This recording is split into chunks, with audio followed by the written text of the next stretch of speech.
오늘은 올리브 나무의 비유, 이스라엘의 미래라는 주제로 하나님 말씀 함께 나누기를 원합니다. 이 올리브 나무는 우리나라 말로는 감람나무라고 그러죠. 근데 이제 옛날에 뭐 이단 중에서 뭐 자신을 감람나무로 칭한 사람이 있어가지고 좀 약간 어감이 좀 그런데 감람나무는 좋은 나무입니다. 네. 올리브 나무라고도 하죠.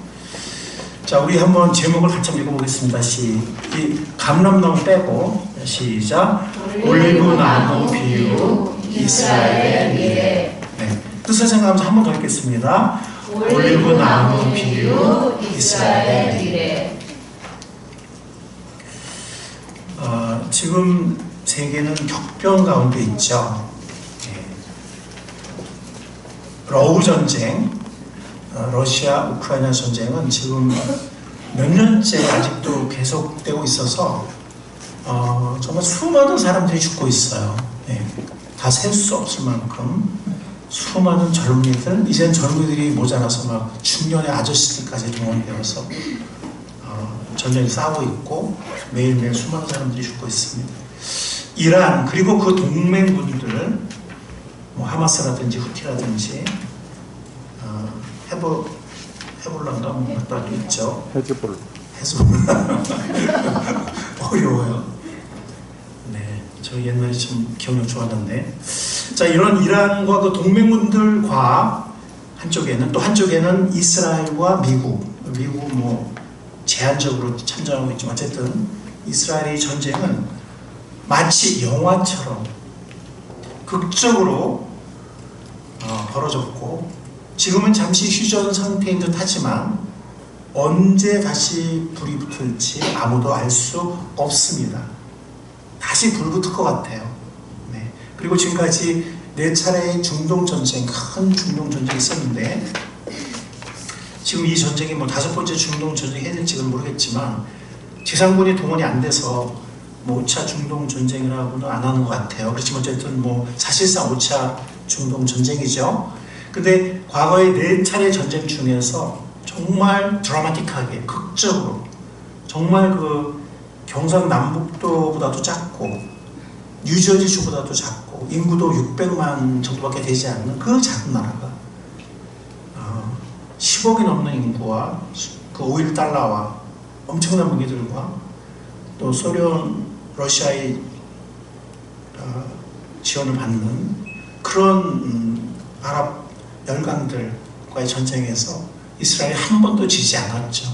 뭐 풍전등화에 나라가 소멸될 수 있는, 나라가 지구에서 없어질 수 있는 그런 위기는 있었지만 하나님의 도우심이라고 생각이 되는데, 정말 극적으로, 정말 기적적으로 그들이 역전승을 하고 해서 했는데, 비화에 따르면 한 번은 그 구소련이죠. 소련이 상륙해서 지상군을 투입할 생각까지 했다는 거예요.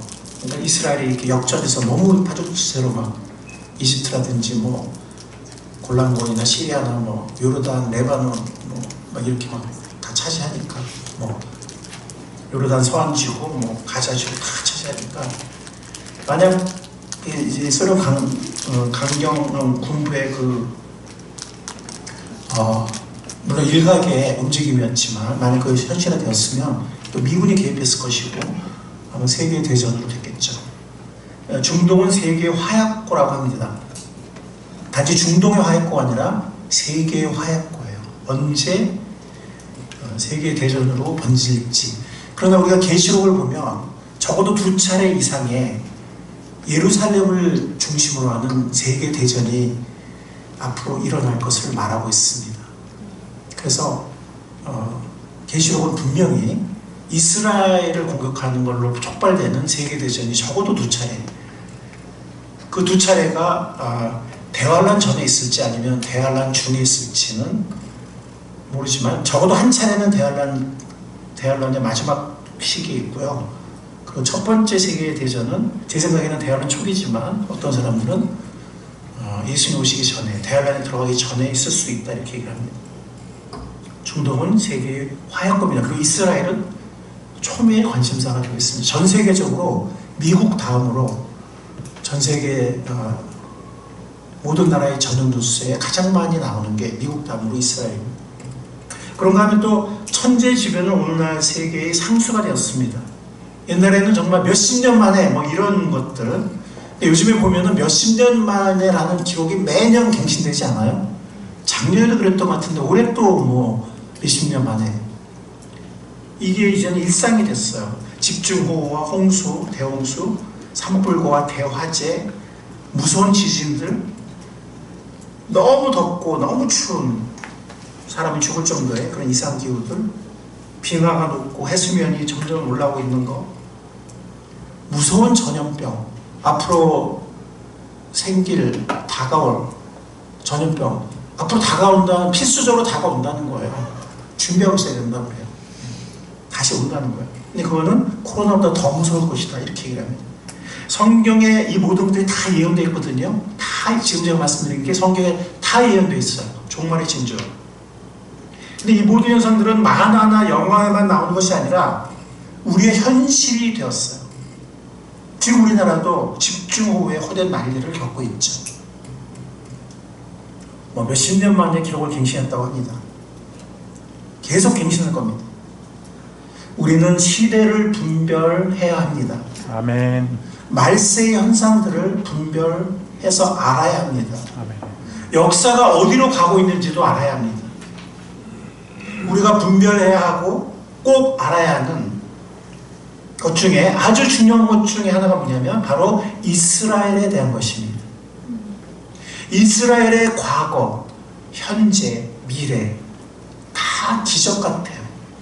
제가 시간 관계상 뭐 다 설명드릴 수 없지만 우리나라가 36년 만에 일제 탄압, 뭐 한국말 못 쓰게 하고 일본말만 쓰게 하고 성 다 창씨 개명시키고 이런 것만으로도 36년 만에 우리나라 땅에 살고 있는데도 우리 민족의 정체성이 굉장히 많이 흔들렸거든요.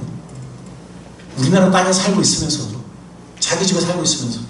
그런데 이태희는 2000년 동안 나라 없이 떠돌면서 곳곳에서 결혼 혼혈을 통해서 피부 색깔이 다양해지고 흑인 유태인도 있고 황인종 유태인도 있고 백인 유태인도 있고 본래 유대인도 있고 언어도 잃어버렸어요. 언어도. 특히 미국에 있는 유대인들 히브리어 못합니다.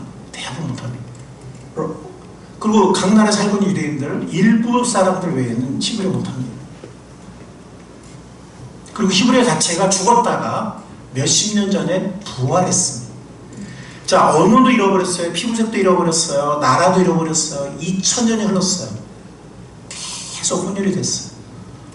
어떻게 그 민족의 정체성을 유지할 수 있습니까? 어떻게 오랜 동안 수백 년, 수천 년 그 땅에 살고 있는 사람들을 2000년에 나타나가지고 이거 내 땅이라고 여기다 나라 짓겠다고 여기다 집 짓겠다고 그러면 누가 그걸 인정하겠습니까? 그러나 이스라엘의 재건국은 기적처럼, 소련과 중국이 있었지만 기적처럼 그걸 피해서 유엔의 인정을 받고 정말 2000년 후에 이미 수많은 사람들이 살고 있는 그 속에서 이스라엘이 독립 재건되었고, 그리고 아까 제가 뭐 4차례의 중동 전쟁 얘기했지만 모든 것이 드라마처럼 기적처럼 이스라엘이 지금까지 살아있습니다. 여러분들 이것은 정말 이렇게 일반 역사를 봐도 정말 믿을 수 없는 놀라운, 그들이 2차 세계대 600만이 죽은 이 자체도 정말 놀라운데 그리고도 살아남은. 근데 지금 하여튼 이스라엘 관계된 거는 정말 모든 게 놀라워요. 그래서 어떤 사람들이 그런 얘기를 해요. 우리가 이 대자연을 보며 하나님의 창조세계를 보며 하나님의 숨결을 느낄 수 있다. 그런 역사를 보면, 역사 속의 이스라엘을 보면 정말 하나님이 살아계신 것을 알 수 있다. 그리고 특별 계신 성경을 보면 그 하나님이 어떤 분인지, 그분의 뜻이 무엇인지, 그분의 구원의 계획이 무엇인지를 구체적으로 알 수 있다. 하나님을 알 수 있는 게 3가지 길이 있는 거예요. 자연 세계를 통해서, 역사 속의 이스라엘을 통해서, 그리고 무엇보다 성경 말씀을 통해서. 그만큼 이스라엘은 중요합니다. 뿐만이 아니라 일반 역사를 볼 때도 정말 이게 놀라운 이스라엘에 관계된 것들은 정말 놀랍죠. 그렇죠? 예. 너무 탁월한 민족이고 너무 기적 같은 드라마 같은 그런 일들입니다. 그렇지만 영적으로 볼 때도 이 이스라엘은 하나님 나라의 이 구속의 경륜이 어떻게 완성되는지 미래에 거기도 너무나 중요합니다. 이스라엘을 통해서 결국 나중에 구속의 경륜이 구속사가 하나님 나라의 경륜이 이렇게 완성되는구나. 그리고 이스라엘 통해서 우리는 종말이 지금 어디까지 와 있고 종말의 시기가 지금 어디까지 와 있구나 하는 것을 분별할 수 있다는 점에서도 여러 가지 면에서 이스라엘은 중요합니다. 우리가 이스라엘에 대해서 알아야 합니다. 특별히 오늘 우리가 읽은 로마서 11장은 우리에게 이스라엘의 미래를 분명하게 알려줍니다. 먼저 결론부터 말씀드리면 이 올리브 나무의 비유는 이스라엘 민족의 미래를 보여준다는 것입니다. 우리 다 같이 한번 읽어보겠습니다. 시작. 올리브 나무의 비유는 이스라엘 민족의 미래를 보여준다. 로마서 제가 9장부터 11장을 어제 저녁에 좀 읽어오시라고 제가 카톡에 올렸었죠. 그죠? 네. 이렇게 보시면 돼요. 로마서 1장부터 8장까지는 구원에 대해서 구원의 비밀을 알려주고 있어요. 로마서 1장부터 8장까지는. 그래서 이방인도 실패했고 죄졌고 유태인도 율법 가지고 있지만 겉은 모르지만 속으로는 죄를 졌고 그래서 모든 사람이 죄 아래 있는데 예수 그리스도로 말미암는 믿음과 은혜로 말미암는 하나님의 의가 나타나서 그분을 믿을 때 우리가 하나님의 의를 덧입을 수 있다. 구속받을 수 있고 구원받을 수 있다. 그래서 이 구원의 세 측면, 칭의, 하나님의 자녀가 되는, 의롭다고 되는, 그 다음에 성화, 성장하는, 영적으로 성장하는, 그 다음에 영화. 이것이 이제 1장부터 8장까지 쭉 구원의 비밀이 쭉 이렇게 펼쳐지거든요. 그랬더니 보통 서신서, 로마서 서신서잖아요. 서신서는 보면 보통 앞부분, 뭐 에베소서, 빌립보서 다 그래요. 골로새서 다 그래요. 앞부분은 중요한 교리, 중요한 진리를 얘기하고 가르쳐주고 뒷부분은 삶의 적용, 생활 원리, 교훈을 얘기했죠. 그게 서신서거든요. 그리고 로마서도 12장부터 16장은 생활 교훈이에요. 삶의 원리예요. 그리고 1장부터 8장은 구원의 진리예요. 근데 9장부터 11장은 왜 껴있죠? 중간에 이 삽입된 거거든요. 보통 서신서가 대부분 이렇게 크게 두 파트인데 어떤 중요한 교리, 그 다음에 생활교훈 이렇게 되어 있는데 로마서도 1장부터 8장, 12장부터 10장 이렇게 되어 있단 말이에요. 그럼 9장부터 10장이 왜 껴있는 거예요? 사도 바울이 이방인의 사도잖아요. 그렇죠? 네, 그래서 이 구원의 교리를, 이 구원의 진리를 수많은 이방인이 전했는데 자신이 유대인이잖아요. 그렇죠? 근데 그 당시 이 로마서 기록 당시에는 벌써 초대 예루살렘 교회가 생기고 나서 한 20몇 년이 지났을, 적어도 20몇 년 이상 지났을 때거든요. 그러니까 가면 갈수록 유대인이 안 믿는 거예요. 초대 교회는 다 유대인들이었지만, 예루살렘 교회는 뭐 다 유대인들이었지만 가면 갈수록 유대인들이 사도 바울을 대적하고 예수님을 거절하고 이렇게 되면서 이방인이 점점 늘어나는 거예요. 교회마다. 그 사도 바울이 너무 안타까운 거예요. 이 유대인, 자기 유대인인데, 이 동족 유대인들이 너무 안타까운 거예요. 그럼 이 유대인들은 어떻게 되지? 유대인들은 어떻게 되느냐? 이스라엘은 어떻게 되느냐? 예, 이 문제를 다룬 게 9장부터 11장입니다. 그러고 나서 이제 10장부터 다시 유대인과 이방인 모든 하는 백성이 어떻게 살아야 되는지를 생활의 교훈을 모든 서신서처럼 후반부에 생활의 교훈을 다루고 있습니다. 자, 9장부터 11장 우리가 다 다룰 수 없고요. 여러분들 읽으시기 바라고. 9장의 초반부에 보면 사도 바울의 안타까움이 나타나요. 그러니까 내 동족 이런 말을 쓰잖아요. 그렇죠? 예, 그러면서 이 내 동족이 너무 안타깝다. 근데 사실은 하나님께 모든 걸 받았는데 율법을 받았고 조상들이 있고 언약이 있고 하여튼 제사가 있고 하여튼 많은 것들을 받았는데 왜 그들이 구원을 받지 못하고 있는가? 그 안타까움을 9장에서 말하면서 10장에서는 우리 같이 가보겠어요. 10장에서는 이렇게 말해요. 자, 우리 1절을 보겠습니다. 1절 읽겠습니다. 자, 시작. 형제자매 여러분, 내 마음의 간절한 소원과 내 동족을 위하여 하나님께 드리는 내 기도의 내용은 그들이 구원을 얻느니라. 동족이라는 말을 쓰잖아요. 사도 바울의 동족이면 누구예요? 이스라엘. 유대인이죠. 이스라엘 민족이죠. 그렇죠? 그리고 9장에 2절에 보면 2절 3절 9장에서 같이 읽겠습니다. 9장 2절 3절 시작.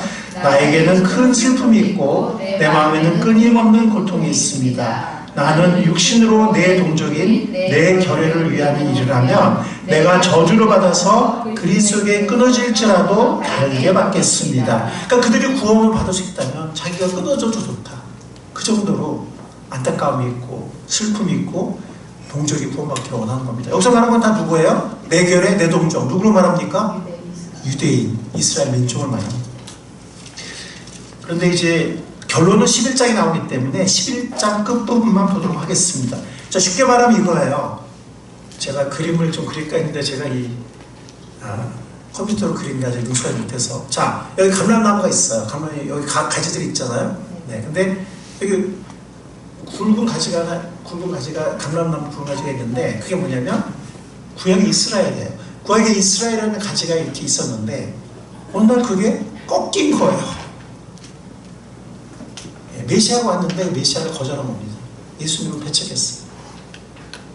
그러니까 12제자와 그 예루살렘 교회 외에는 벌써 안디옥 교회만 하더라도 흩어진 사람들이 전할 때 수많은 안디옥에 수많은 이방인들이 구원받았다 그랬잖아요. 벌써 유대인들이 벌써 적어지기 시작하거든요. 그리고 사도 바울이 선교여행 1차, 2차, 3차 떠났을 때는 유대인들이 거의 다 배척을 했거든요. 그러니까 이 꺾어진 거예요. 꺾어졌는데 그 자리에 저쪽에 돌 감람나무, 그러니까 참 감람나무가 아니고 진짜 참 올리브나무가 아니고 들판에 별로 쓸모없었던 돌 올리브나무 가지가 꺾어져서 여기 접붙임 받은, 여러분들 접붙임 아시죠? 접붙임 받은 거예요. 여기 꺾어졌으면 거기 접붙임 받은 게 진액이 올라오잖아요. 이게 또 잘 자란 거예요. 엄청나게 이 가지가 자랐어. 이게 뭐냐면 이스라엘이 메시아를 배척하면서 우리 같은 이방인들이 사도 바울의 이방인 선교로부터 시작이 되었지만 그 후로도 하여튼 이 교회 시대가 지금 지속되고 있잖아요. 이방인의 시대가 수많은 이방인들 지금 현재 유대인이 물론 현재의 교회 시대 유대인 구원받은 사람들이 교회에 들어와 있죠. 미국에도 일부 유대인들이 있어요. 이스라엘도 있고 근데 한국에도 좀 있고 근데 그 수가 전체 교회의 0.01% 10,000분의 1도 안 되거든요. 거의 이방인들이 지금 압도적으로 주도하고 있거든요. 이 교회 시대를. 그래서 우리가 이방인의 시대라고도 합니다.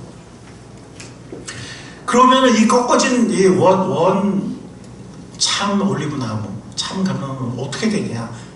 그게 사도 바울의 안타까움이고 사도 바울의 슬픔이고 간절한 기도잖아요. 하나님께서 사도 바울에게 계시하신 거예요. 그게 뭡니까? 언젠가는 어떻게 된다고요? 이것이 꺾어졌기 때문에 이방인들이 접붙임 받아서 우리 같은 이방인들이 구원을 받고 교회를 들어왔는데 이방인의 충만한 수가 차고 나면 어떻게 된다고요? 꺾어졌던 올리브나무, 참 올리브나무 가지가 다시 접붙임을 받는다. 아멘. 아멘. 하나님은요 아무리 부족해도 버리는 분이 아니에요. 다시 기회를 주시고 다시 변화시키시고 다시 세우시는 분이십니다. 은혜의 하나님이고 주권 권능의 하나님이세요. 이스라엘 민족을 그렇게 하신다고 하셨습니다. 아멘. 자, 그래서 그 비유가 뭐예요?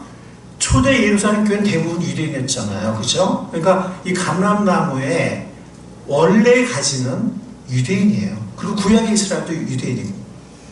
그런데 이게 꺾어졌단 말이에요. 그들이 메시아를 열렬히 기다렸지만 메시아가 하늘로부터 영광의 왕으로 오실 줄 알았어요. 근데 너무 연약한 아이로 태어나가지고 그것도 저 갈릴리에 이 팔레스틴 자체가 로마 제국에서 변방인데 거기서 그 변방 나라에서도 정말 저 좁은 구석에서 나사렛에서 출생했잖아요. 예언에 따라서 베들레헴에서 출생하긴 했죠.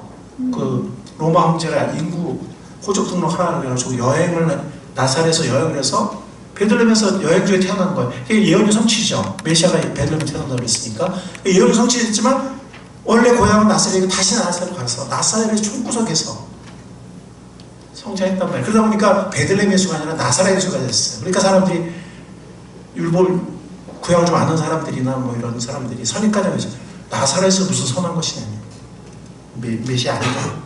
예수님 너무 겸손하고 너무 그런 비천한 모습으로 오시니까 메시아. 그 다음에 메시아가 왕으로 와서 로마 군사 다 물리치고 이스라엘 독립시키고 막 이럴 줄 알았는데, 그건 재림 때 왕으로 오시지만 초림 때는 섬기는 종으로 우리 줄 위해 죽으시는 거예요. 그렇게 오시니까 이 유대인들이, 선민의식에 빠진 유대인들이 이 로마 빨리 물리치고 우리나라가 강국이 돼야 되고 이렇게 됐는데 자기들이 바라는 메시아가 아니었던 거예요. 그래서 메시아를 배척하죠. 그래서 수많은 이방인들이 구원을 받고 이방인의 시대가 시작이 되었고 교회 시대가 시작이 되었습니다. 수많은 이방인들이 구원을 받고 있습니다. 그러면 원래 감람나무 가지, 참 올리브나무 가지, 꺾어졌던 가지는 어떻게 되느냐, 그게 9장부터 11장까지 내용이거든요. 예. 어떻게 된다고 했죠? 다시 접붙임을, 꺾어졌던 원 올리브나무 가지, 참 감람나무 가지가 다시 접붙임을 받는다. 아멘. 그래서 로마서 11장 11, 12절도 보면 그러잖아요. 내가 묻습니다. 이스라엘에 걸려 넘어져서 완전히 쓰러져 망하게끔 되었습니까? 그럴 수 없습니다. 그들의 허물 때문에 구원이 이방 사람에 이르렀는데 그것은 이스라엘에게 질투하는 마음이 일어나게 하려는 것입니다. 12절 로마서 11장 읽겠습니다. 이스라엘 화물이 세상에 부여하게 되고 이스라엘 실패가 이방 사람에게 부여하게 되었다면 이스라엘 전체가 바로 설 때에는 그 복이 얼마나 더 엄청나겠습니까? 우리 11장 24절부터 25절을 보면 그대가 본래의 돌 올리브나무에서 잘려서, 그대는 이제 이방인들이에요. 이 로마서에 있는 그 본성을 거슬려 참 올리브나무에 접붙임을 받았다면 본래 붙어있던 이 가지들이 제 나무에 다시 접붙임을 받는 것이야말로 얼마나 더 쉬운 일이겠습니까? 25절 읽겠습니다. 형제자매 여러분, 나는 여러분이 이 신비한 비밀을 알기를 바랍니다. 그것은 여러분이 스스로 변명하고 생각하는 일이 없게 하는 것입니다. 그 비밀은 이러합니다. 이방 사람들과 다 찰때까지 이스라엘 사람 가운데 인류가 왕국의 힘으로 이스라엘을 것과 온 이스라엘이 구원을 받게 되리라는 것입니다. 그것은 성경에 이렇게 기록되어 있는 것 같습니다. 구원하신 분이 시온에서 오실 것이니 야곱에서 경건한 탑을 제거하실 것이다. 이것은 그들과 나 사이의 언약이니 내가 그들의 죄를 없앨 때에 이루어질 것이다. 그들과 나 사이의 언약은 에스겔서 36장과 예레미야 31장에 있는 새 언약을 말해요. 그러니까 새 언약은 물론 교회도 적용이 되지만 원래 새 언약은 이스라엘과 맺은 거거든요. 그래서 종말에는 이스라엘과 맺은 이 새 언약이 이루어질 것이다. 이 죄사함과 그들의 죄가 사해지고 그들이 하나님의 백성이 다시 되는 새 언약이 이루어질 것이다. 그게 27절이에요. 근데 그 전에 26절에 그러려면 그들이 구원받아야 되잖아요. 그래서 26절에 보면 온 이스라엘이 구원을 받게 되리라 라고 성경은 분명하게 선포하고 있습니다. 아멘. 근데 이게 어떤 사람들은 이 온 이스라엘이 교회라고 가르쳐요. 가르쳤어요. 근데 여기서 갑자기 이게 교회가 될까요? 근데 교회인데 유대인을 포함한 교회. 그러니까 이방인과 유대인을 같이 이렇게 뭉쳐진 그런 교회가 바로 이 온 이스라엘이다. 이렇게 많이 가르쳤고 지금도 그렇게 가르치는 사람들이 있어요. 근데 여러분들 지금까지 동족, 결에 지금 계속 그렇게 왔잖아요. 그 다음에 이 참 올리브나무를 누구와 대조하죠? 이방이랑 대조하잖아요. 이방인들과 대조하잖아요. 그랬어요, 안 그랬어요? 돌감람나무가 이방인이고 참감람나무가 유대인이고 다시 접신받는다 그랬잖아요. 근데 여기서 갑자기 이 온 이스라엘 교회다. 이게 말이 돼야 안 돼요? 말이 돼야 안 돼요? 분명히 안 되죠? 예, 근데 그렇게 가르쳐 왔고, 또 지금 우리 가르친 사람들이 있어요. 그게 왜 그러냐면 그게 대체주의라는 것 때문에 그래요. 그럼 그 말은 뭐냐면, 유태인들이 예수님을 못 박아 죽였기 때문에, 못 박은 건 로마 군사지만 죽게 만들었다는 거죠, 유태인들이. 그래서 그들이 저주받고 영원히 역사에서 사라졌다. 그리고 교회가 이스라엘을 대체했다. 교회가 영적 이스라엘이다. 이런 가르침이에요. 이거는 엔티세미티즘, 즉 유대인을 미워하는 그런 사상. 사실 교회사를 보면은 처음에 유대인이 교회를 핍박하거든요. 기독교는 핍박하거든요. 왜냐면 교회는 막 생겼으니까. 그런데 나중에는 중세 때 보면은 어떻게 돼요? 기독교가 전 세계를 딱 잡아버리잖아요. 그래 안 그래요?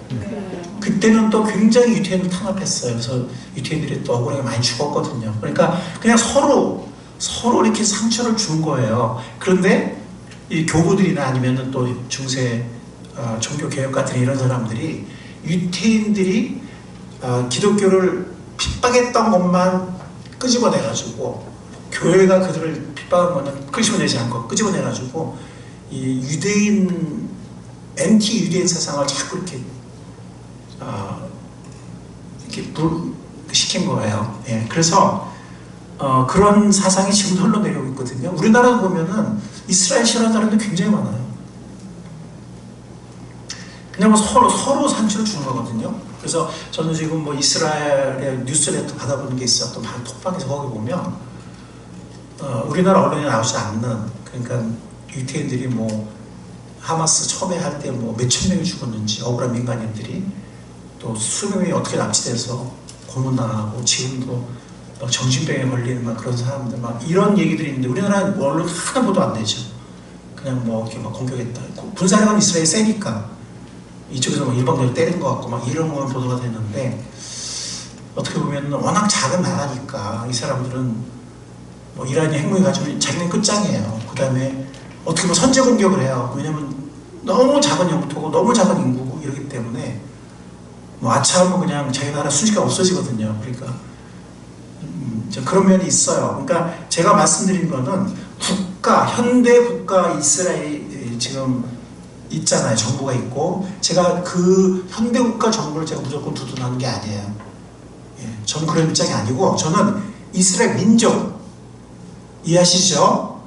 이스라엘 민족을 얘기하는 거예요. 민족. 지금 현재 네타냐후 정부나 그 국가를 제가 무조건 두둔하는 게 아니고 하나님의 경륜에서 이스라엘 민족, 이 민족을 얘기하는 겁니다.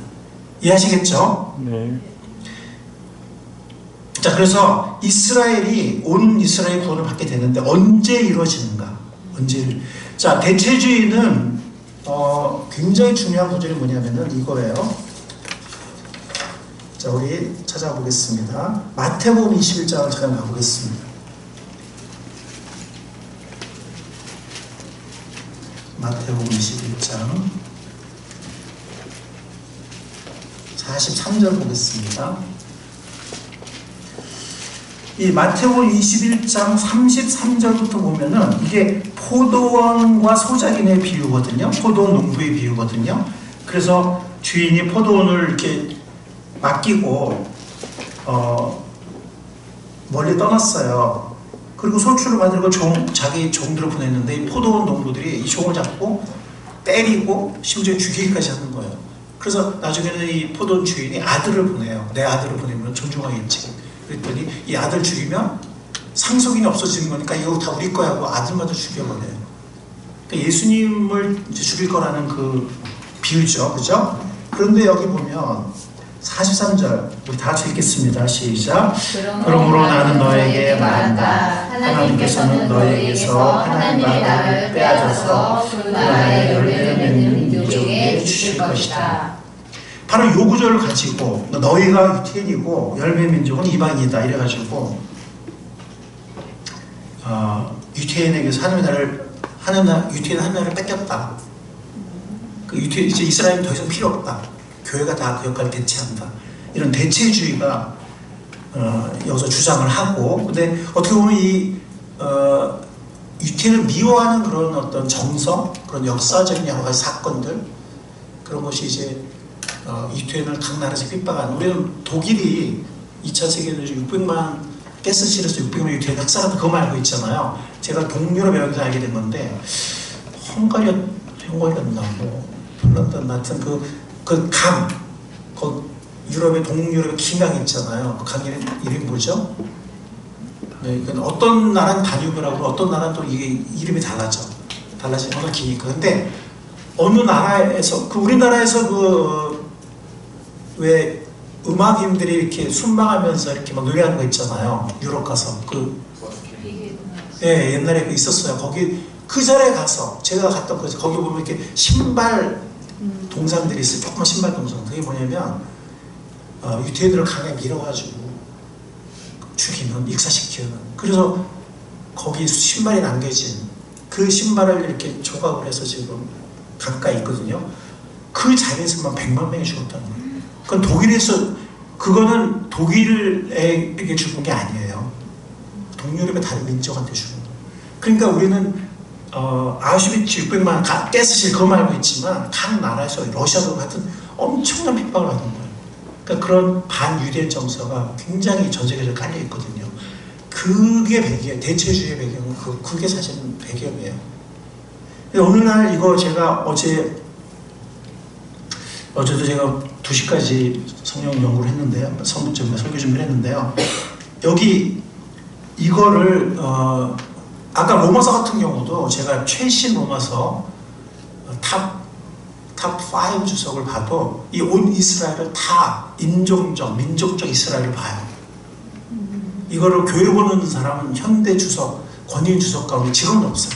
옛날에 가르쳤는데 한국에는 아직도 옛날 견을 가르친 사람이 아직도 있다는 거죠. 그리고 이 마태복음도 제가 여러 주석을 봤는데 여기서 너희는 뭐냐면은 유태인 지도자들이에요. 모든 이스라엘 민족이 아니고 그 당시 예수님 핍박했던.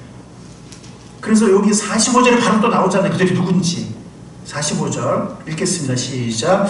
대제사장들과 바리새파 사람들은 예수의 비유를 듣고서 자기들을 가리켜 하시는 말씀을 알아채고, 여기 나오잖아요. 이 그들이 누군지. 그래 안 그래요? 문맥을 잘 보면 돼요. 이거 여러분들이 뭐 신학교에서 공부를 안 했어도 문맥을 잘 보고 여러 번 읽으면 알 수 있는 경우가 많아요. 너희에게서가 누구예요? 바로 이 사람들이에요. 대제사장과 바리새파 사람들이에요. 유대 민족 전체가 아니고. 아멘. 아멘. 그리고 열매 맺는 민족은 사실은 교회예요. 교회. 유대인과 이방인을 포함한. 특히 지금 이 비유를 배우고 있는 12제자. 12제자는 거의 다 유대인이잖아요. 네, 그리고 이 마태복음 받고 있는 이 마태복음을 읽고 있는 이 마태복음을 읽고 있는 공동체도 유대인이 굉장히 많았어요. 그래서 구약을 굉장히 많이 인용하거든요. 마태복음이. 그러니까 유태인이 포함된, 특히 초대교회는 거의 다 유태인이었으니까, 또 이 마태복음을 받는 이것도 물론 몇 시즌 지났지만 유태인이 상당히 섞인 교회 공동체가 이 마태복음 수신자라는 거는 오늘 신학자들이 다 인정하는 거거든요.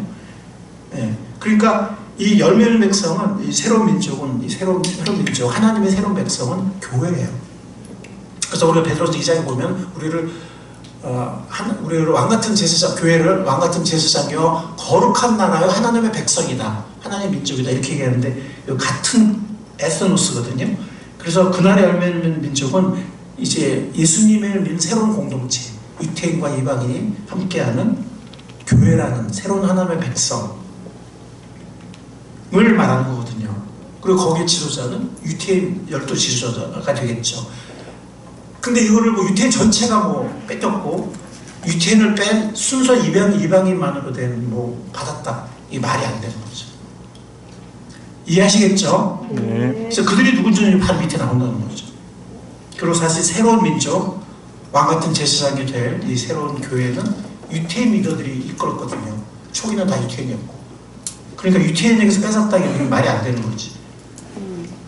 자, 그렇다면 이게 언제 이루어지나 하는 거죠. 언제 이루어지나 하는 건데, 이것은 종말의 대환란 때 이루어집니다. 유태인들의 대규모의 죽음은 종말의 대환란 때 이루어져요. 그리고 다니엘서 책갈피 하시고 12장으로 가보겠습니다.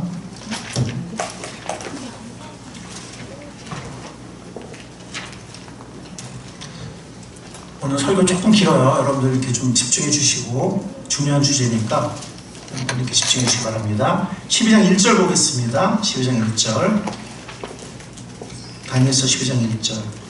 읽겠습니다. 시작. 그때 너의 백성을 지키는 위대한 천사장 미가엘이 나타날 것이다. 그리고 나라가 생긴 뒤로 그때까지 없던 어려운 때가 올 것이다. 그러나 그때 그 책에 기록된 너의 백성은 모두 피하게 될 것이다. 이 모두 피하게 될 것이다를 개역개정은 내 백성 중 책에 기록된 모든 자가 구원을 받을 것이다. 이렇게 번역을 했어요. 자, 지금 다니엘서잖아요, 그죠? 12장. 다니엘의 백성, 너의 백성이 누굴까요? 10장 1절에서 말하는 그때 너의 백성, 너의 백성이 누굴까요? 이스라엘. 다니엘의 백성이잖아요. 누구예요? 이스라엘. 이스라엘 백성이에요. 예, 그래서 이스라엘 백성의 천사장은 미가엘이에요. 미가엘. 그리고 나라가 생긴 뒤로 사실 유태인의 핍박은 바벨론 때도 있었지만 기원전 2세기에도 알렉산더 장군, 그 네 장군 중에 하나였던 그 세누시드 왕조의 안티오코스 에피파네스 4세라는 그 잔인한 왕에 의해서 유태인들이 엄청난 핍박을 받거든요. 그래서 마카비의 난이 일어나고 막 이렇게 됐는데, 그렇게 이스라엘은 고난으로 정착한 역사예요. 그리고 현대에 이르기까지. 그런데 여기 보면 나라가 생긴 대로 그때까지 없었던 어려운 때가 올 것이다. 이건 종말을 말해요. 그러니까 이거는 아우슈비츠를 포함한 또 에피파네스 때, 마카베의 난 때, 뭐 바벨론 때 다 포함해서 이 종말에 있는 환란은 엄청난 환란이라는 거예요. 이 그때라는 건 11장에서 이어지는 건데, 이 11장 끝부분 40절부터 45절은 그 앞에는 이제 안티오코스 에피파네스는 말이지만, 이 40절부터 11장 40절 45절은 안티오코스 에피파네스에게 적용되지 않아요. 역사적으로 안 맞아요. 그래서 거의 모든 다니엘서 주석가들이 이거는 종말의 어떤 미래에 오게 될 악한 왕이라고 동의를 하거든요. 이 다니엘서 11장 끝부분 40절 45절. 그래서 이 12장에 그때라는 것은 종말을 말하는 건데, 너의 백성, 다니엘 백성인 유대 백성, 이 나라가 생긴 뒤로 그때까지 없던 어려운 때, 환난 때가 온다는 거예요. 그때 책에 기록된 모든 이스라엘 사람들, 유태인들이 이 환난에서 보호받게 되고 그들이 영원한 생명을 얻게 돼요. 구원을 받게 됩니다. 자, 3절 읽겠습니다. 3절 시작. 지혜 있는 사람은 하늘의 밝은 빛처럼 빛날 것이요, 많은 사람을 옳은 길로 인도한 사람은 별처럼 영원히 빛날 것이다. 이때 이 유태인들 중에서 단지 구원받는 게 아니라 많은 사람을 인도하는 지혜로운 사람들이 나타나요. 그 사람들이 바로 14만 4천 명이에요. 계시록 7장과 14장에서 말하는 이 14만 4천 명에 대해서 나중에 따로 또 설교를 할 거예요. 나중에. 그래서 이 많은 사람을 옳은 길로 인도하는 이런 유태인들, 이런 이스라엘 사람들, 그 사람들이 누구라고요? 그 사람들이 14만 4천 명이에요. 네. 자, 계시록 7장으로 잠깐 보겠습니다. 나중에 또 자세히 하겠지만.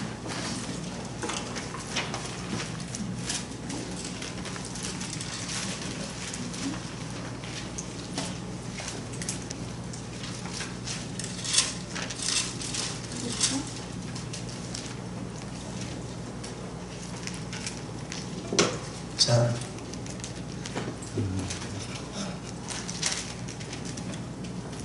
사절.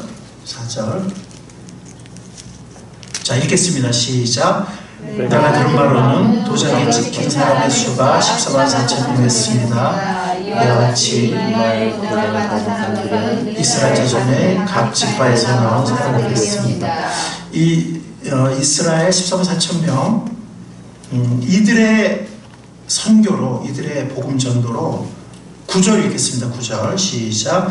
그 뒤에 내가 보니 아무도 그 수를 셀 수 없을 만큼 큰 무리가 있었습니다. 그들은 모든 민족과 종족과 백성과 언어에서 나온 사람들인데 흰 두루마리를 입고 조명을 가지고 손을 들고 보좌 앞과 어린양 앞에 서 있었습니다. 오늘 우리가 구원이 어린 양께 있도다 아까 찬양했잖아요. 그게 10절이에요. 구원은 보좌 앉아 계신 우리 하나님과 어린 양께 있도다 10절입니다. 우리가 부른 그 찬양을 사실은 종말에 이 유대인의 13, 4천 명의 유대인의 전도로 구원받은 모든 민족과 종족과 백성과 언약에서 나온 수많은 사람들이 이 찬양을 부른 겁니다. 어린 양을 찬양하고 예수님을 찬양하게 됩니다. 그래서 14절에 보면은 14절 후반부에 보면은 이 사람들은 큰 환난을 겪어낸 사람들입니다. 대환란 중에 이런 수많은 이방인들이 구원받게 됐는데 모든 족속에서 나온 사람들이 구원받게 됐는데 그들은 어린 양이 흘리신 피에 자기의 두루마리를 빨아서 희게 하였습니다. 예수님의 피로 구원받은 수많은 환난을 겪어낸 수많은 이방인들, 이들은 14만 4천 명의 유태인들이 이 대환란기에 목숨을 걸고 복음을 전했기 때문에 이런 수많은 이방인들이 구원받아서 하나님을 찬양하게 되는 것입니다. 큰 환난을 겪어낸 사람들이죠. 환란기의 일입니다. 자, 언제 이 대규모 회심이 일어나냐면 다니엘서와 계시록에 가면 언제라고요? 종말의 대환란 때, 종말의 대환란 때 그들이 구원받게 됩니다. 자, 예레미야 30장 7절. 자, 우리 빨리 가서 한번 줄을 치겠습니다. 중요한 구절이에요. 이렇게 줄을 쳐놔야 여러분들이 성경 읽다가 여기 줄 쳐있네 이렇게 보게 되죠. 자, 예레미야 30장 7절.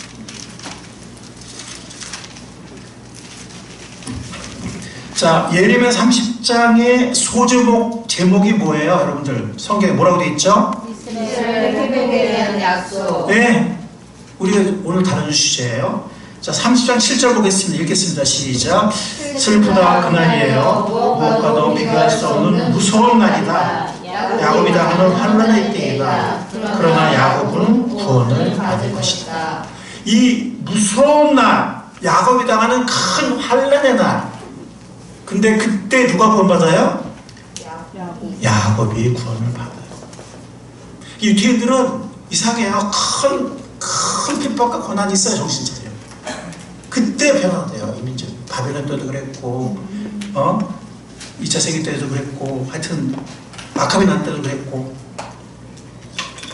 그거는 제가 다 이해할 수 없죠. 어쨌든 분명한 뭐냐면 성경에 의하면 대환란이 나요. 큰 환란이 무서운 환란이 종말 있게 되고 그때 유대인들이 구원을 받게 된다는 거예요. 그리고 그들이 정신 차리고 원래 그 사람들이 제사장 나로 부름받은 사람들이잖아요. 출애굽 보는 거죠.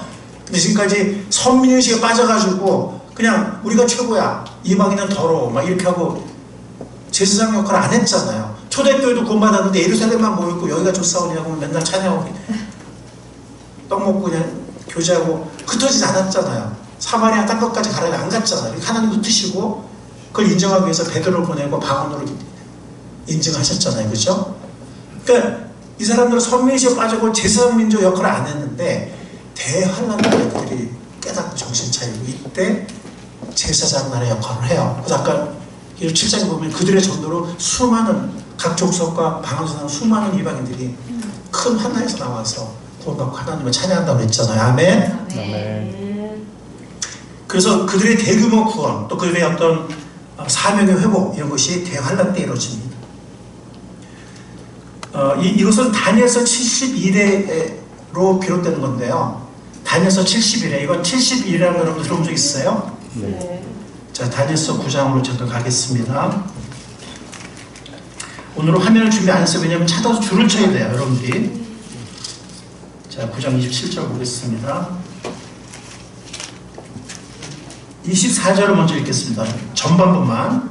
다니엘서 9장 24절 줄 치세요. 다니엘서 9장 24절 읽겠습니다. 하나님께서 너의 백성과 거룩한 도성에 이른 일에 기한을 정하셨다. 이게 다니엘서잖아요, 그죠? 너희 백성 누굽니까? 이스라엘 백성이죠. 거룩한 도성 뭡니까? 어디입니까? 예루살렘이에요. 이른 이래의 기한을 정하셨다. 이래는 7년이에요. 그러니까 70 곱하기 이른이니까 70 곱하기 7년 490년의 기한을 정하셨다는 거예요. 여기 24절 딱 말하잖아. 그러니까 이 71에는 즉 70 곱하기 7 490년 71에는 이스라엘 백성에 대한 거, 화면에 보면 이스라엘 백성에 대한 거예요. 맞습니까? 맞아요, 틀려요? 성경에 이렇게 말하잖아요. 그죠? 근데 이 앞에 69일에가 역사 속에서 지나가요. 이건 제가 나중에 따로 할게요. 왜냐면 그 연대 계산이 기가 막히게 하루까지 맞아요. 오늘은 그 1시간이 없는데 나중에 다시 하겠는데 그 날짜 계산이 언뜻 보면 안 맞습니다. 그래서 이게 왜 안 맞지 그랬는데 어떻게 하니까 맞았냐면 구약의 1년은 360일이에요. 월령을 따라가요. 태양력이 아니에요. 근데 역사 속에는 역사의 흐름은 태양력으로 가잖아요. 그래서 예수님이 예루살렘에 입성하는 그날하고 이 처음에 이거 시작된 날 그걸로 가지고 이 태양력의 날을 계산하고 그래서 성경에 나온 이 490년을 원력으로 계산해서 날짜까지 계산하니까 하루까지 정확히 맞아요. 그거는 나중에 하겠습니다. 오늘 거기까지 할 시간이 없어요. 네, 근데 중요한 건 그 마지막 7년이에요. 마지막 7년. 자, 마지막 7년에 대해서는 27절에 나옵니다. 읽겠습니다. 시작. 심약하에 들어온 그 통치자는 뭇 백성과 더불어 한 일해 동안에 굳은 언약을 맺을 것이다. 그리고 한 일의 반이 지날 때 그 통치자는 희생과 기름을 드린 일을 금할 것이다. 그 대신에 성전의 가장 높은 곳에 흉측한 우상을 세울 것인데 그것을 거기에 세운 사람은 하나님이 정하신 끝날을 맞이할 때까지 그것이 거기에 서 있을 것이다. 이 마지막 7년은 그래서 우리가 7년 대환란이라고 하는 겁니다. 그런데 앞에 이 7년 대환란이 절반으로 나눠져요. 그래서 3년 반, 3년 반 혹은 3년 반이 몇 달이에요? 42개월이에요. 그거를 원력으로 따지면 1260일이에요. 태양력이 아니고 원력으로 따지면 1260일. 그래서 이 다니엘서나 계시록에 42달 혹은 1260일 혹은 한 때와 두 때와 반 때, 한 때와 두 때와 반 때면은 3.5대잖아요. 3년 반. 그게 다니엘과 계시록에 계속 한 때와 두 때, 반 때, 그 다음에 42달 일할 권세, 그 다음에 1260일 이게 계속 나오는 겁니다. 이해하시겠어요? 예. 그래서 첫 3년 반은 자연재해가 많아요. 전쟁과 뭐 기근과 뭐 자연재해가 많고, 그 다음에 거짓 메시아들, 종교적인 혼란과 배교와 이런 것들이 많고, 이 후반 3년 반은 적그리스도가 본격적으로 나타나서, 물론 적그리스도 처음부터 나타났지만 거짓 메시아 해서 유태인과 거짓 평화를 맺고 성전을 짓게 해요. 마지막 제3성전을 짓게 하고 마지막 환란기 성전을 짓게 하고 유태인들이 예배드리게 합니다. 그러다가 여기 보면 갑자기 돌변해서 여기 한일의 반이 지날 때 보세요. 굳은 언약을 맺을 것이다. 이거 이스라엘 백성 맺는 거예요. 그다음 한일의 반이 지날 때 갑자기 이 유태인 예배 드린 걸 금하고 그 성전에 자기의 우상을 세우고 배교 행위를 시작한다는 거. 그 다음에 유태인들을 본격적으로 핍박이 시작한다는 거죠. 이해하시겠죠? 그래서 이 70일에는 유태인들에 대한 거예요. 근데 이 69일에가 예수님의 예루살렘 입성과 죽음으로 끝나고 마지막 7년이 한 일회가 남아있어요. 마지막 7년이 남아있어요. 언제 시작될지 몰라요. 그리고 지금 그 중간에는 무슨 시대? 이방인의 시대. 예수님을 그들이 죽이고 거절했기 때문에 돌 감람만 덮침 받아서 지금 이방인의 시대가 지속되고 있는 겁니다. 교회 시대. 이해하시겠어요? 근데 마지막 그들이 다 접붙임 받아, 원래 돌 감람 접붙임 받잖아요. 그죠? 언제? 마지막 남은 7년. 그들에게 정해진 70일의 중에서 69일은 지나갔고 이제 마지막 7년이 남아있잖아요. 그죠? 그죠? 네. 그 마지막 7년은 대환란 때거든요. 야곱에게 주어진 대환란. 근데 그때 그들이 구원받는다고 그랬잖아요. 그랬어요? 안 그랬어요? 예레미야나 다니엘서 보면 그 7년이 남아있는 거예요. 7년 대환란 때 대규모 회심이, 유태인은 대규모 회심이 있게 되고 그들 중에 13, 14천 명이 전 세계 선교사로. 근데 갑자기 선교사를 훈련시키는 데는 사실은 최소한 6, 7년이 걸려요. 신학교육과 언어훈련과 뭐 10년도 걸리는데 이들은 지금 유태인들은 열심히 뜨거운 사람들이잖아요. 구약 너무 잘 알죠. 유태인들은 대부분 2개, 3개 언어를 해요. 왜냐면 이 흩어져 살았기 때문에 곳곳의 언어를 잘 합니다. 그러니까 그들은 다 준비되어 있는 거예요. 예수님만 깨달으면, 메시아가 깨달으면 그들은 사도 바울도 그랬듯이 바로 전도할 수 있는 거예요. 그래서 이 70일에는 이스라엘 백성에 대한 것이다. 마지막 남은 7년, 마지막 일에, 그것은 대환란의 때이고 적그리스도 나타난 때이고, 그러나 그때 그들이 수많은 유태인들을 구원받고 세계 선교를 하고 제사장 나라의 본래의 소명을 회복할 것이다. 아멘. 아멘. 이 하나님의 구원의 경륜이고, 그럼으로써 구원의 경륜이 완성되게 됩니다. 그리고 천년왕국으로 들어가고 그 다음에 영원한 새로 새 땅으로 펼쳐지게 됩니다. 자, 그래서 이 다니엘서 보면 적그리스도 성도들의 핍박이 마지막 3년 반에 엄청난 핍박이 있게 됩니다. 666이라는 거 여러분 들어보셨죠? 근데 666이 뭐 그냥 뭐 바코드냐, 뭐 컴퓨터냐, 뭐냐, 이런 거는 그렇게 중요하지 않아요. 그것은 인간의 숫자고 불완전한 숫자고 실패의 숫자고 적그리스도의 숫자예요. 상징이에요. 중요한 거는 적그리스도의 조직적인 핍박이 있게 된다는 거죠. 지금 기술적으로는 뭐 다 돼 있잖아요. 그죠? 네. 모든 기술은 지금 준비되어 있어요. 그래서 적그리스도 전 세계를 통제할 수 있고 핍박할 수 있는 기술적, 환경적 그런 건 다 되어 있거든요. 자, 여러분들 좀 헷갈리시니까 제가 차트를 잠깐 보여드릴게요. 자, 보세요. 제일 먼저 공중재림이 있게 되죠. 그죠? 이때 어떤 일이 일어나요? 휴거가 일어나죠. 그죠? 그 예수님 만나기 위해서 공중으로. 자, 우리가 먼저 올라갈까요? 아니면 죽은 사람들이 먼저 일어날까요? 죽은 사람들이 먼저 부활해서 부활한 몸으로 공중에 올라가고 예수님 만나기로 올라가고, 그 다음에 우리도 호련히 변화되어서, 우리가 이 몸으로는 못 올라가잖아요. 그죠? 올라갈 수 있을까요? 불가능하죠. 저 지금 살인이 좀 늘어가지고 더 안 돼요. 네, 우리도 변화돼서 올라가는 거예요. 그래서 휴거로 갑니다. 데살로니가전서 4장에 나오죠.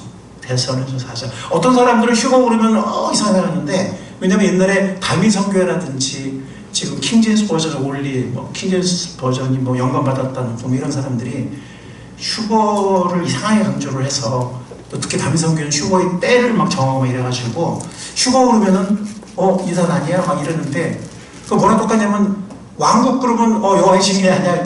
이렇게 할 것 같아요. 왕국은 성경적인 용어예요. 구원파, 근데 하도 구원을 이상하게 얘기하니까, 구원하면은, 구원을 가르치면 이단 아니야? 이런 것처럼 이단이 잘못된 거지 구원이나 왕국이나 휴거가 잘못된 게 아니에요. 그런 것들은 다 성경적인 개념입니다. 아멘. 아멘. 휴거를, 근데 이제 그 휴거의 때가 언제냐? 그거는 복음주의에서 약간 논란이 있어요. 토론이 있어요. 그러나 휴거라는 말 자체는 성경적인 개념이고, 휴거는 성경적인 사건이라는 겁니다. 우리는 환란 전 휴거를 믿어요. 교회가 환란을 통과하지 않는 휴거가 일어나고, 하늘에서 어린아이 혼인잔치가 있게 되고요. 땅에서는 7년 대환란이, 이때 이제 수많은 환란이 있고 자연재해와 핍박과 적그리스도의 출현과 배교와 이런 것들이 있게 되는데, 여러분들이 요즘에 계시록 큐티하고 있잖아요. 그죠? 네. 자, 계시록의 구조가 어려운데 잘 보면 간단해요. 간단하지 않죠. 좀 단순해져요. 7인이 있잖아요. 그죠? 세 시리즈의 환란이 있거든요. 7인이 있고, 근데 7인 중에서 마지막 7인은 내용이 없어요. 거기서 그냥 7나팔이 훅 나오는 거예요. 아시겠죠? 6개인의 재앙이 있고, 7제에는 특별한 재앙이 되면 7제에서 7나팔이 나오는 거예요. 이렇게. 그래서 7나팔이 재앙이 있게 되고, 그 다음에 마지막 7나팔도 역시 마찬가지. 거기서 그냥 7대접이 나와요. 7대접에 재앙이 있게 됩니다. 이게 7년 대환란인데요. 7년이 끝나고 나서 예수님이 지상으로 강림하시죠. 누구와 함께? 수많은 성도들과 함께 지상 강림하십니다. 그리고 천년왕국으로 함께 들어가게 됩니다. 이해하시겠죠?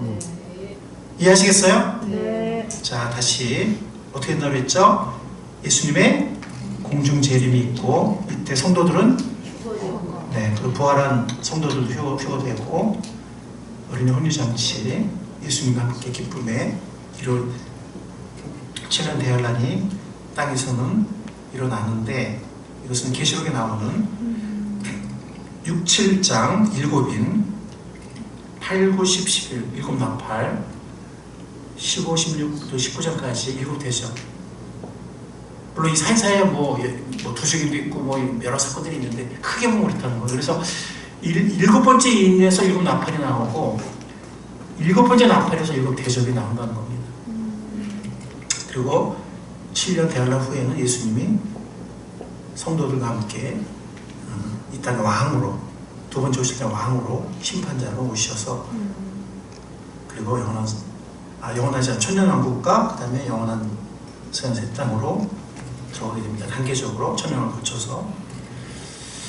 자, 우리가 명심해야 할 분명한 진리는 뭐냐면, 하나님은 이스라엘 민족 즉 유대인을 버리지 않으신다는 겁니다. 아멘. 대체하지도 않으시고 포기하지도 않으십니다. 아멘.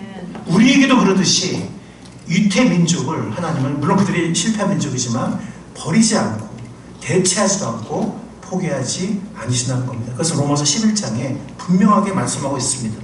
특별히 11장 29절을 오늘 본문이죠. 읽겠습니다. 본문에 포함은 안 했지만 본문 바로 109절 뒤에 나오죠. 로마서 11장 29절 읽겠습니다. 시작.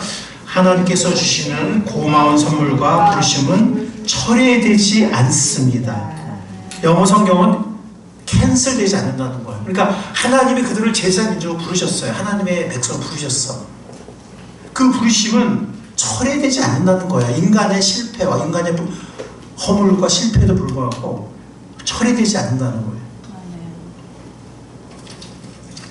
자, 거기다가 여러분들이 뭘 쓰시냐면은 예레미야 31장으로 가보겠습니다. 예레미야 31장.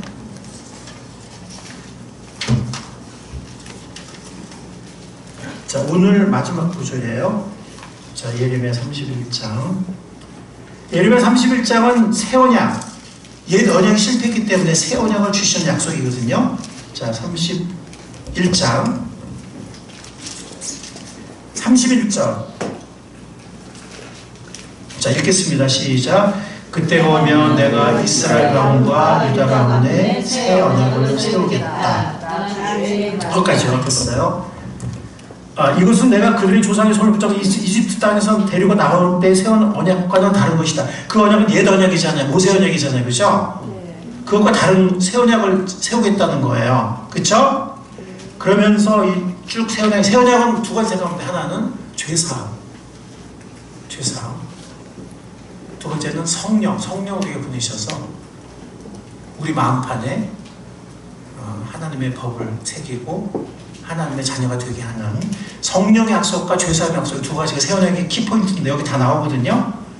그래서 34절 끝에 보면 죄사함이 나오고, 자, 그런데 35절부터 37절 교대로 읽겠습니다. 새 언약이 연결되는 거예요. 낮에는 해를 주셔서 빛을 밝혀주시고 밤에는 달과 별들이 빛을 밝히도록 정하여 놓으시고 바다를 뒤흔들어 파도가 소리치게 하시는 분, 그 이름은 만군의 주님이시다. 주님께서 이렇게 말씀하신다. 이 정해진 질서가 내 앞에서 사라지지 않으나 이스라엘 자손도 내 앞에서 언제까지나 한 민족으로 남아있을 것이다. 나 주의 말이다. 계속 나 주가 말한다. 누가 위로 하늘을 다 쟀고 아래로 땅의 이쪽을 다 측정할 수 있다면 나도 이스라엘 모든 자손이 한 온갖 일들 때문에 그들을 버릴 수 있을 것이다. 이스라엘 모든 자손이 한 온갖 일들, 많은 범죄를 했거든요. 많은 우상숭배를 하고 많은 실패를 했거든요. 그것 때문에 그들을 버릴 수 있냐? 버릴 수 있다는 거예요? 없다는 거예요? 버릴 수 없다는 거, 버리지 않겠다는 거예요. 마치 이 태양과 달이 뜨는 한, 우주가 돌아가는 한 이스라엘 민족을 영원히 버리지 않겠다는 거예요. 아멘.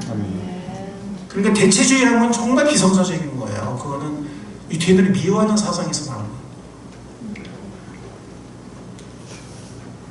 그냥 선민이 어떤 때 보면 약간 얄밉게 보이기도 하죠. 근데 선민이 만약에 제사장 역할을 하지 않고 이방민족 선교 역할을 하지 않고 나 잘났다 그러면은 얄밉죠, 그죠? 근데 이스라엘 민족이 그런 역사상 그런 경우도 있었기 때문에 좀 밑보인 것도 맞지만 하나님 편에서 볼 때는 그들을 변화시키고 그들을 구원하고 회복하고 아멘. 아멘. 네, 그게 하나님이 하시는 일입니다. 여기 분명히 말씀하셨어요. 이건 뭐냐면 새 언약이 연결되면서. 자, 그렇다면 이 생각을 하고 오늘 설교 마치겠습니다. 이 감람나무의 비유를 보면 우리가 구약의 예언이나 시편이나 혹은 모세오경의 약속에 대한 구절들 이런 것들을 해석할 때 극단에 치우치지 않을 수 있어요. 과거에 보면 지금 보면 이 새 언약이 누구랑 맺은 거예요? 31절에 보면 이스라엘과 맺은 거잖아요. 그죠? 분명하죠? 그 다음에 끝에도 보면 이스라엘 이제 안 버린다고 했잖아요. 그죠? 그래서 과거에 좀 극단적인 세대주의, 저는 제3세대 세대주의를 입장을 갖고 있는 사람인데요. 과거에 좀 초기에 극단적인 세대주의 중에는 이 새 언약이 이스라엘에게만 적용된다는 거예요. 교회에 적용이 안 된다는 거예요. 자, 새 언약이 교회에 적용돼야 안 돼요. 예수님이 그 피의 언약을 세울 때 그 포도주 내 피로 세우는 새 언약이라고 그랬어요, 안 그랬어요? 누가 보면 그건 그랬거든요. 마태복음, 마가복음은 내 피로 세우는 언약이다 이렇게 말했지만 누가 보면 내 피로 세우는 새 언약이다 그랬거든요.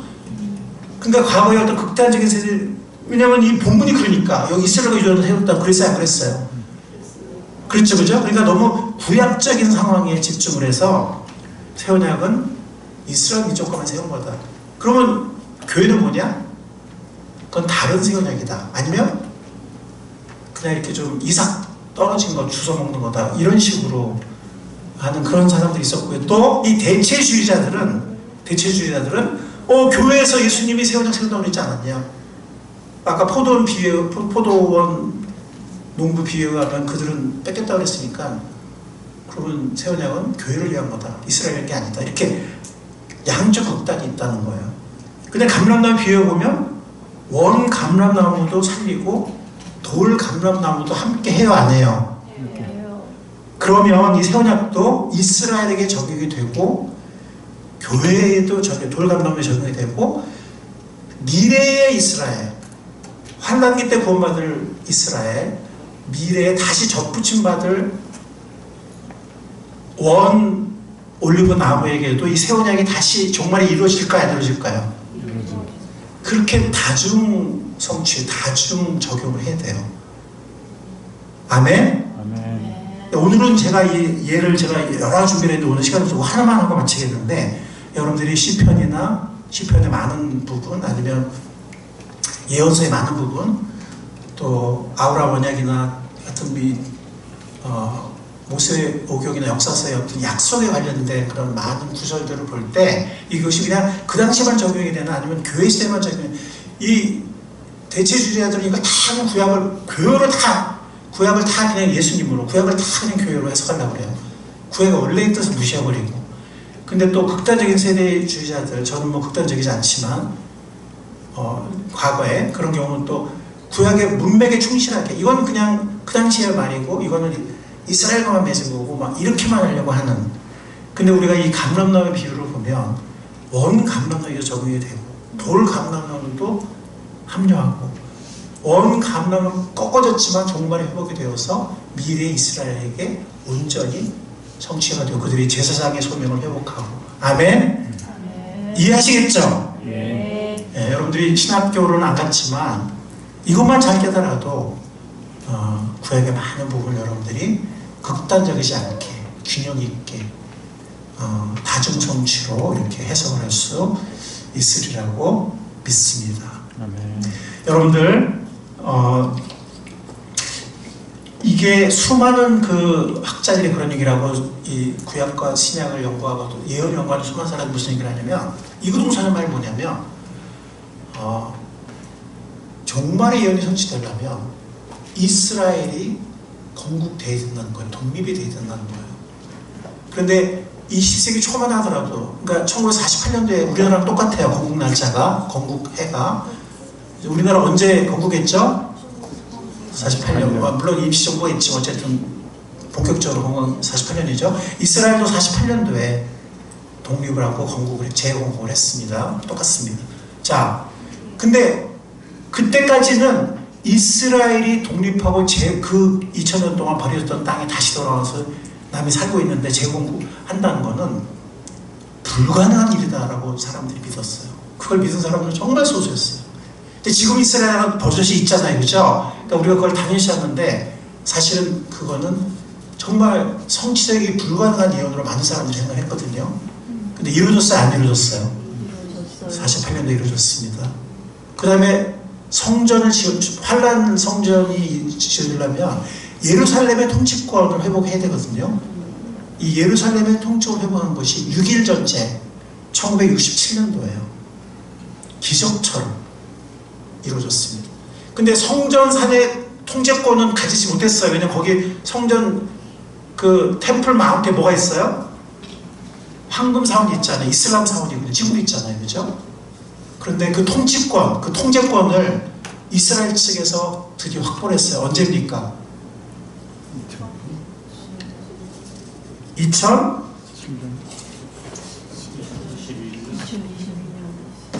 2022년에 불과 몇 년 전이죠?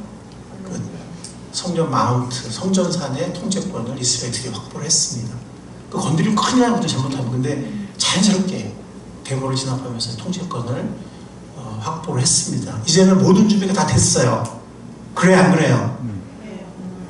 그 말은 뭐냐면 이제 언제든 휴거가 일어날 수 있다는 거예요.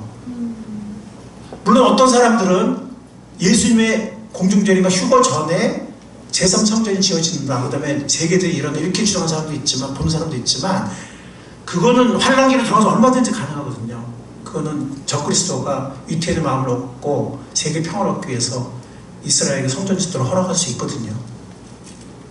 3년 반이 중간기에 본색을 드러내지만 그래서 그럼 환란기로 들어가서 성전 지을 수도 있고 세계대전도 환란기에 들어가서 벌어질 수 있어요.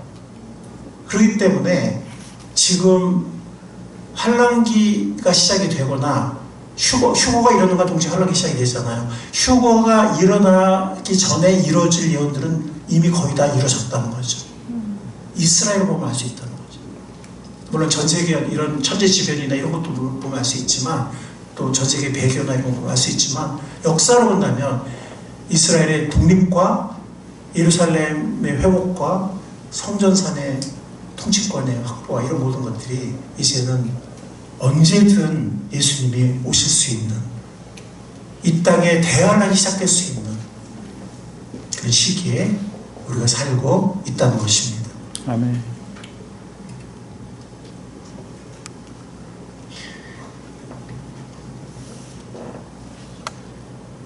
여러분들 깨어있는 우리가 될 수 있기를 바랍니다. 아멘. 잠들어 있지 않기를 바랍니다. 아멘. 예수님이 지금 당장 오신다면 우리는 어떻겠습니까? 우리는 준비되어 있습니까? 그분을 맞이할 수 있습니까? 깨어있는 우리가 될 수 있기를 바랍니다. 아멘. 그리고 사명에 헌신한 우리가 될 수 있기를 바랍니다. 아멘. 우리 교회가 작은 교회지만 우리가 필리핀 선교 열심히 하고 있는데 우리가 유태인 단 한 사람이라도 좋아요. 몇 사람이라도 좋아요. 아니면 협력 사역도 좋습니다. 이스라엘 선교, 유태인 사역도 할 수 있는 그 주님의 사명에 순종하는 우리가 될 수 있기를 바랍니다. 아멘. 기도하십시오. 기도하는 우리가 될 수 있기를 바랍니다. 아멘. 영혼 구원과 교회 공동체를 세우는 주님의 소원, 이 주님의 소원을 이루어드리고 그리고 이스라엘 선교도 우리의 힘을 다해서 또 순종하는 우리가 될 수 있기를 바랍니다. 사랑하는 꿈사랑의 귀한 성도님들, 깨어있는 여러분들이 될 수 있기를 바랍니다. 아멘. 주님의 재림과 휴거를 간절히 소망하는, 기다리는 신부가 되어서 주님을 기쁨으로 맞이하는, 그리고 그때까지 주님의 귀한 사역에 쓰임받는 복된 인생이 될 수 있기를 다시 오실 주님의 이름으로 간절히 축원합니다. 아멘. 주님 감사합니다. 오늘 하나님 말씀 통해서 저희들이 역사의 비밀을 하나하나 알아갈 수 있도록 인도해 주신 것을 감사드립니다. 주님, 당신의 그 말씀이 1.1획도 떨어지지 않는다고 말씀하셨습니다. 천지는 없어져도 내 말은 없어지지 않을 것이라고 말씀하셨습니다. 아멘. 하나하나 그렇게 이루어져 가고 있는 것을 주님을 찬양합니다. 아멘. 잠자는 저희가 되지 않게 하옵소서. 아멘. 깨어있는 우리가 되게 하옵소서. 아멘.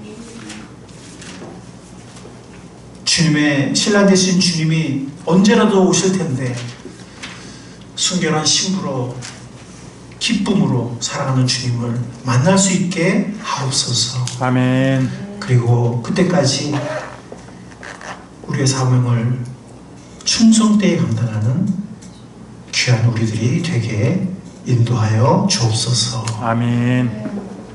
다시 오실 귀하신 주님 예수님의 이름으로 감사하며 기도했사옵나이다. 아멘.